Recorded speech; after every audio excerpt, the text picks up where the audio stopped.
सुपात्र दान का महत्व। जैन परंपरा में सुपात्र दान का बड़ा महत्व है।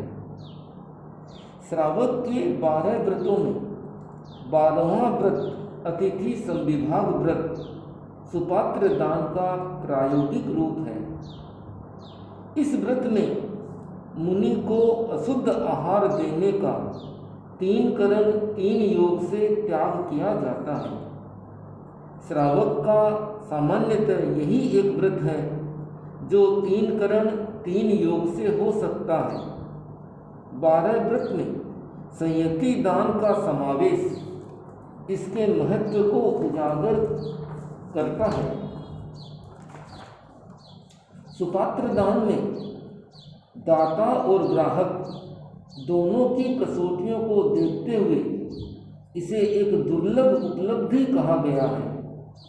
10वें कालिक सूत्र में कहा गया है, दुल्लहाउ मुहादाई मुहाजीवी विदुल्लहा मुहादाई मुहाजीवी दो विगच्छन्ति सुगणी।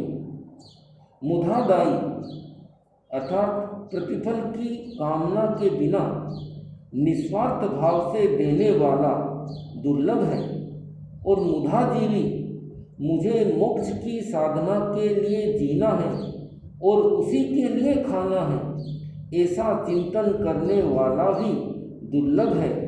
मुधादाई और मुधाजीवी दोनों सुगति को प्राप्त होते हैं। आचार्य भिक्षु ने भी सुपात्र दान को दुर्लभ अवसर माना है। वे कहते हैं, लाखा करोड़ा खर्चिया जीव अनंती बार पिन सुपात्र दान दो ही लो जीव तना आधार।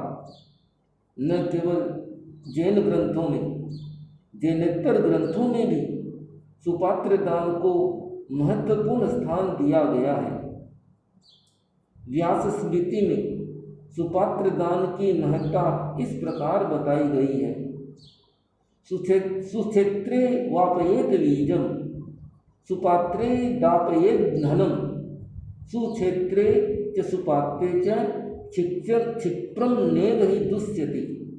अर्थात सुक्षेत्र एवं सुपात्र में डाला हुआ द्रव्य नष्ट नहीं होता, अतः सुक्षेत्र में बीज बो और सुपात्र में दान दो।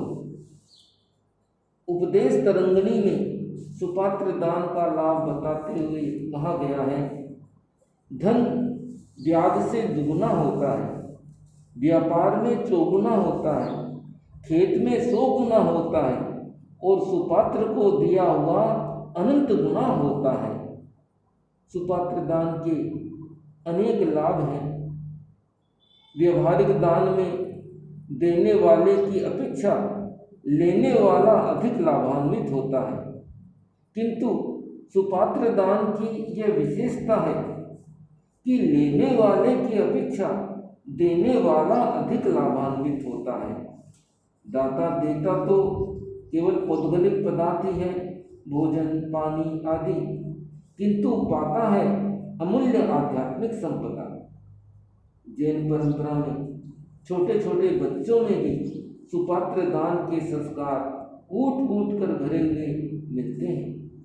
सामान्य आर्थिक स्थिति का व्यक्ति भी अपने घर में बनी अच्छी से अच्छी वस्तु प्रचुर मात्रा में मुनि को देना चाहता है, देता भी है। दान का अवसर मिल जाए तो उसकी प्रसन्नता का पार नहीं रहता। इन संस्कारों के पीछे सुपात्र दान से मिलने वाले आध्यात्मिक लाभों की प्रेरणा रहती है। जैन आगमों में अनेक स्थानों पर सुपात्र दान के लाभों का उल्लेख किया गया है। वह इस प्रकार है। पहला लाभ है एकांत कर्म निष्ठा।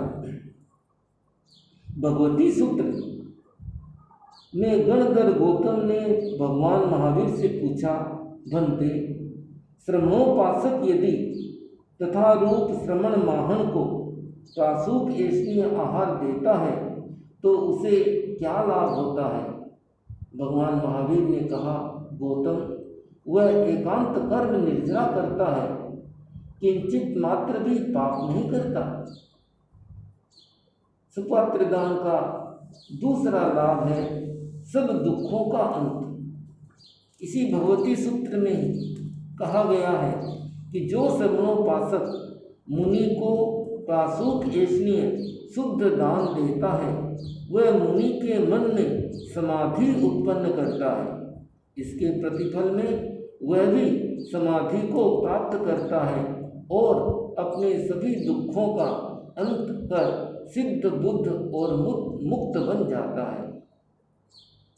तीसरा लाभ है सम्यक दर्शन बोधि की प्राप्ति।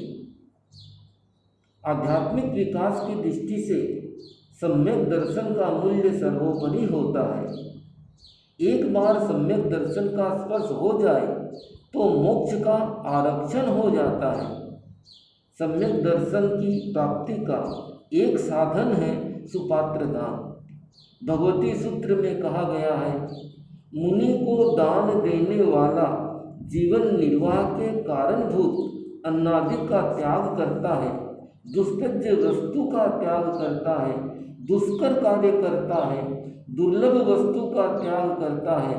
इससे वह बोधि सम्यक दर्शन को प्राप्त करता है। भगवान महावीर को नए सार के भाव में सुपात्र दान देने से प्रथम बार सम्यक की प्राप्ति हुई थी। दान का चौथा लाभ है संसार परिमित होता है।